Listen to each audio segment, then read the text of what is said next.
Trevor Noah is in the studio. Nice to be back, by the way. Thanks for having me again. Yeah. So, Trevor, let's just go back.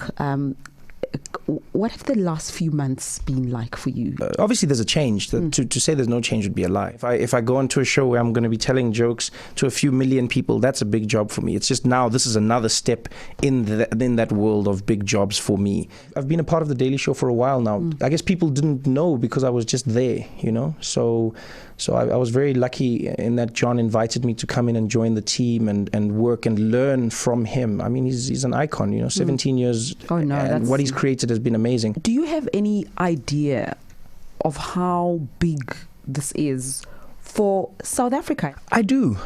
You know, it's obviously it's difficult to live outside yourself.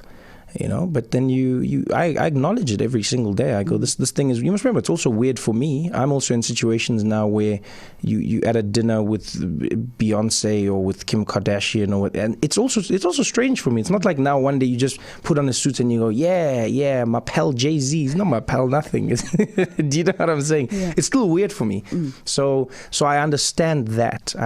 But at the same time, you must understand, like, it's work. It's still, do you get what I'm saying? I never dreamed of comedy. My dream was to be a metro policeman when I was a child.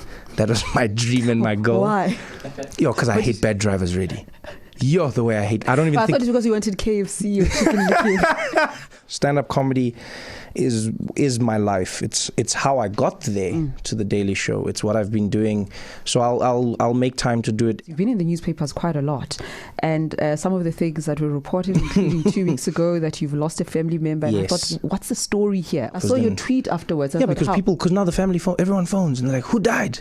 Trevor, are you who died? Trevor's cousin's dead. Now I'm phoning cousins, and now you know the worst thing. You know, if you grow up in a black family, cousin is anybody.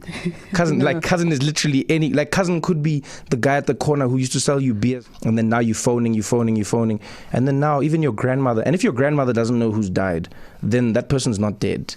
Like, you know, white people always complain. They go, yeah, my helper, she said, my helper said she's got to go to, another funeral, how many family members do you have? So if my grandmother says to me, I don't know this person, then I'm like, then clearly that person I feel sad because the person has died, obviously, but I don't know the person. I think it's weird that becomes a story. Do you know what I mean? Front page, not yeah. out. And then they wrote a semi-retraction, I guess, the other day. They were like, yeah, well, in hindsight, we now see that person was not related to Trevor. Someone else was related to.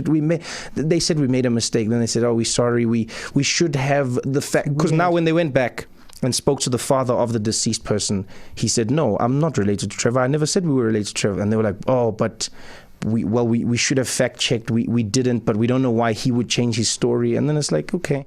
And then there's an SMS here. Trevor, how do you respond to accusations that you've stolen some jokes? How do I respond to them? Yeah. By making more and more and more jokes.